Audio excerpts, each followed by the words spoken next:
This video is brought to you by Everspace 2. Stick around at the end, Space 2, to find out more, Space 2.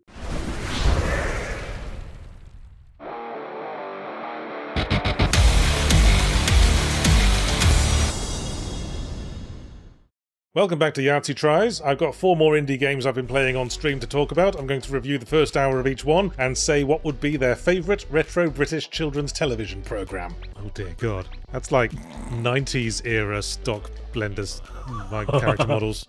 14 204 05752. You have a good short-term memory. I'm proud of you. Starting off with The Message from Deep Space. I hadn't heard of this one till it was recommended in the Discord by someone saying it was something I'd probably like. And guess what? They were fucking right.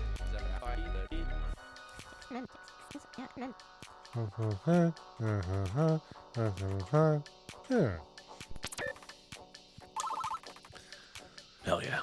The Message from Deep Space casts us in the role of a translation expert working with a group of 4 scientists to interpret a mysterious alien signal. In each level we receive a sequence of numbers and we reply with the appropriate response, and by this method very gradually learn to translate the alien language while our 4 allies banter on in the background to establish a sense of character and occasionally offer hints. Now we're incrementing by 2s. Yeah. Okay. I remember school. Okay, today's report, 100% success. We typed some numbers back. Alien hurts. Alien hurts, they certainly do. Ah. So it starts with the signal saying some bollocks and us saying the bollocks straight back, and then we start incrementing numbers, and then we figure out their terms for basic mathematical functions, and actually that's pretty much as far as we got in the first hour. I do get the sense I've barely scratched the surface of where it's all leading, but you know what? I'm intrigued so far. Why does Dr. Doppler's voice keep lowering in pitch every time he walks away from us? Maybe it's like a Doppler radar thing. That's a joke. Good? I made a little jokey there. A little science joke. Little Doppler goof. Oh, I get to write my thoughts. Oh my god. Oh no. Be dingy dongy dangy? Be dingy dongy dangy dungy. What this is, friends, is a game for clever people, and that's probably why I like it. I was getting a solid clever person boner from correctly deducing the correct next number in the sequences, especially when I figured out the base 8 numbering system and when I recognized the Fibonacci sequence. And a fun fact, which I thoroughly enjoyed. The first number, 1420405-752, is the frequency of the hyperfine energy transition of hydrogen. It's one of the first things engraved in binary on the case of the Voyager record. That's jolly interesting, he said insincerely. You know what? When you give a fun fact, Yachts, you're always like, look at my fun fact. When someone else gives a fun fact, you're like, pish posh. So I'm keen to give it more time. For the non-clever person viewers who prefer their games to have action and spectacle, I'd steer clear. It's not the prettiest game in the world. Basically, if you didn't like the movie Arrival because it was boring and you didn't get it, you won't like this. Yeah, I can follow patterns. Would be... Oh, fucking Christ, this is getting complicated. What's the sequence? What's the sequence? Its favourite retro British kids TV show is Doctor Who, obviously, but only the very early seasons when it was still in black and white and before it got stupid. Our second game was Rubinite, a pixel art hack and slash boss rush game. Yeah, thanks, Maleficent.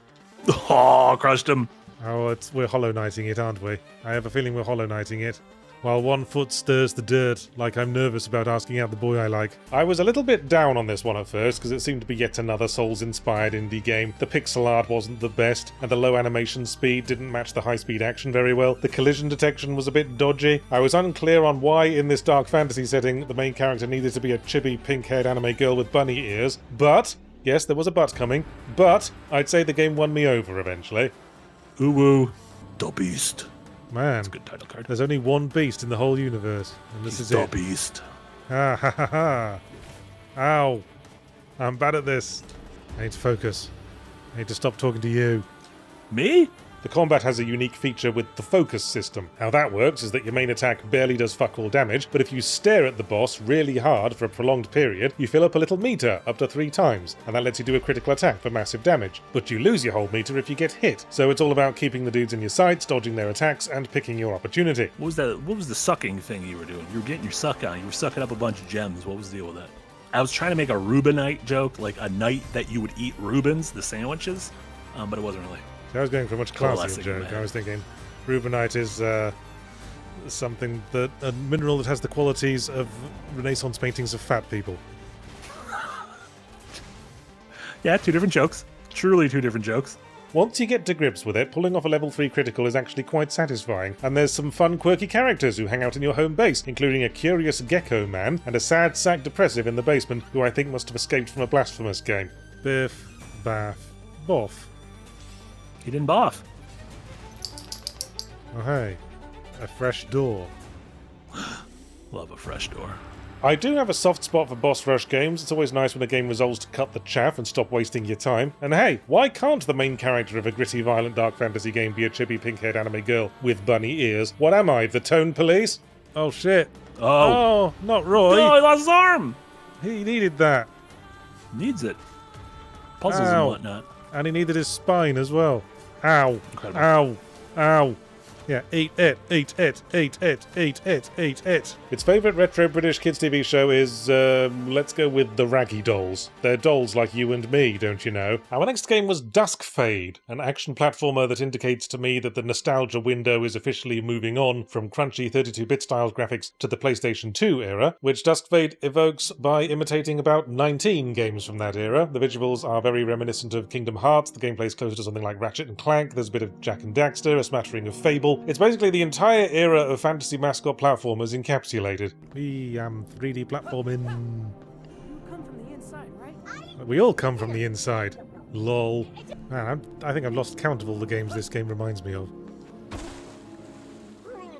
Don't swim. Swimming bad. Dusk Fade's problem is that it's kind of overdone in some areas and underdone where it matters. You're this punk kid called Zirian, and some kind of accident happens that traps your sister inside an evil tower or something, and everyone else who lives in our hometown is a ghost for some reason?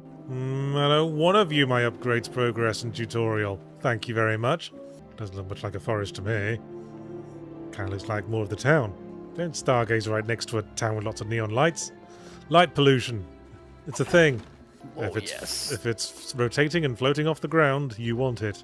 None of this is explained very well, but the game's graphics and environments are so flooded with details and fancy lighting effects that it kind of clutters up the screen and makes it hard to read the action and where the fuck you're supposed to be going if you get turned around or confused about which way represents progress. Where's that chain gone? It's over there. Chain of memories. That's not what this is at all. Stop it. Chain of Olympus. Oh shit. What do you think the odds are that we're gonna skate along a chain like a Ratchet and Clank? Pretty high, because it's on the fucking title screen. And meanwhile, even though in that area there's so much unnecessary effort on display, we never actually see the main dude's sister, whose rescue is ostensibly his entire motivation. And the whole business with the ghosts never gets cleared up either. Were we orphans raised by ghosts? Is that how we learned to double jump? No, don't actually. Biff. Ha. You're platforming 3D. Lots of potion refills. Am I about to get my ass kicked? Dusk Fade seems to be a game that's excited about superficial aspects of its story, characters and visuals, but is kind of skimping where it matters. Combat's a bit basic, you just hit things with the X button, forget to dodge enemy attacks and to get annoyed. Platforming's a bit floaty, and as I say, the navigation's confusing and the story doesn't intrigue me. So I can't say I feel motivated to continue. Shame, really, the effort's clearly there. Hey, wait a minute, is that a Ratchet and Clank rail? Do I have the ability to do that? Well, soon find out. I have not unlocked the ability to do that. Hey, that thing that looked exactly like the bouncy flower was in fact an explodey flower.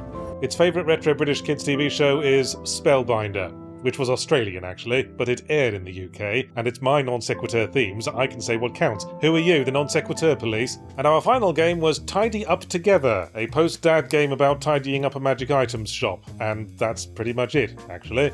Nova Axe, that's new. Hey kitty, can I pet you? Look at this, Ludo. Sharp, blunt, staves, and horizontal. It's a first-person game, you're in a fantasy shop, and the floor is absolutely piled high with random crap. Weapons, clothes, food, potions, books. I'm actually quietly impressed that they're all individual physics objects, and there's a whole bunch of appropriately labelled shelves and a dedicated space for every single thing. So you pick up all the objects one at a time, and you put them where they belong. That's it. Huh. I think this is a toy. What kind of shop sells weapons and toys? Whoa, yeah, you nearly put that in blunt, dude. That was crazy. Cheese, fruit and veg, pastries, Sushi. Sushi? My second wind colleagues recommended this to me because they thought it seemed like my kind of thing, and frankly, I'm not sure how to take that. Yes, I have a fondness for post-dad style work simulators, but in contrast to the previous game, this is putting in a very small amount of effort. Now that's just lazy. It's clipping. It's clipping, damn it. Oh shit, we got bows. Where am I going to put the bows? This is Fantasy Costco. I wish. The luminaries of this genre are shit like Power Wash Simulator and Unpacking, but the thing about those games is that they do have stories. They just run in the background. Weird things are implied about the alien temples you're power washing. In Unpacking, we learn about the unseen main character from the things they carry with them from living situation to living situation. That's what's lacking from Tidy Up Together. A bit of intrigue. Like we reshelve objects implying the shop's owner murdered their CPA or something. Final 2, shout out the Colossus. Anything else that begins with S? Final Fantasy X? That doesn't start with S. I don't know if you can see it. He's a thick lad. Oh my god, guys. PlayStation Underground. There's only one way to get free PlayStation 2 stuff. Sign up all your games now. Yeah, I'll get right on that. Yeah. You ever heard of Eve of Extinction? No. Where you pulling this shit from? As it stands, it's just arranging a random collection of Unity store assets in a rather cynical attempt to crib off the appeal of meditative second screen games. Well, I guess it's kind of funny when we pick up a flaming demonic sword covered in skulls and runes with a name like Doom Harbinger and go, "Kuh, what a mess," and casually put it with the other identical Doom Harbingers. And the thing you're supplying is mollifying. You better clean up. 'Cause I need a broom. Fuck. I'll leave it. The moment's gone. And its favourite retro British kids TV show, Stop It and Tidy Up. Let's see who fucking remembers that. Shout out to Babylon. Good old The Hanging Babylon. Gardens? This video is brought to you by Everspace 2, a fast-paced single-player space shooter where vicious encounters and brutal challenges stand between you and that next epic loot drop. Available now on PC, PlayStation 5, Xbox Series X and S, and the Nintendo Switch 2.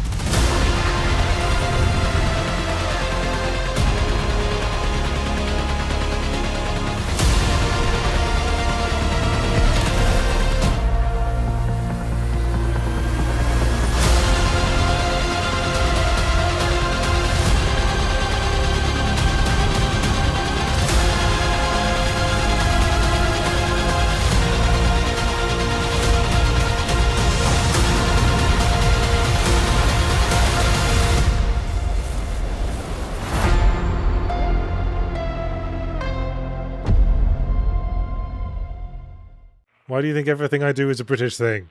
Is it something about me? I mean, a lot of things you do are the British things. If it's longer than it's wide, it's a dick. If it's longer than it's wide, it's a dick. If it's shorter than it's wide, then just put it on its side. Now it's longer than it's wide, so it's a dick. Sussy Guru with a 5-year-old down. No, thank you so much, Sussy Guru. What do you call a person from Japan who has an unhealthy obsession with American culture?